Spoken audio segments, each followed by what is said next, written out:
Another day, another parcel! Hi, hello, hi, and welcome back sa aking mini vlog. So, for today's video, anong gagawin? Mag-open na naman tayo ng panibagong parcel. Oh yes, mag-open na naman tayo ng panibagong parcel. And ang parcel natin for today ay hindi galing dito, kundi galing dito. Kiinche. So let's go, buksan na natin kasi na-excite ako kasi first time kong mag-order dito ng damit. So titignan natin kung maganda talaga yung quality nito. So kung maganda yung quality niya over sa dito, kasi yung iba dito maganda quality, yung iba hindi. Hindi dito na lang tayo laging mag-sit out. Let's go. So, ayun, as usual naman lagi kay dito sa brand na ites, ay lagi silang may pa-pouch. And then, iba't iba lang yung brand na nandun. So, ang in-order ko pala is ito.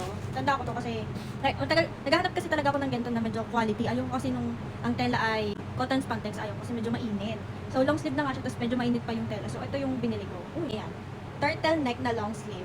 And then, ang nagustuhan ko pa sa kanya dito kasi sa kami, may ganito, may pagantong style, may butas. Yan. Kung susutin mo siya is parang ganito. So, parang ano lang, kaartihan, ganyan. So, ayan lang guys. Thank you for watching and thank you for being there as I open my parcels every day. I hope to see you in my next videos. Enjoy life, people! Bye!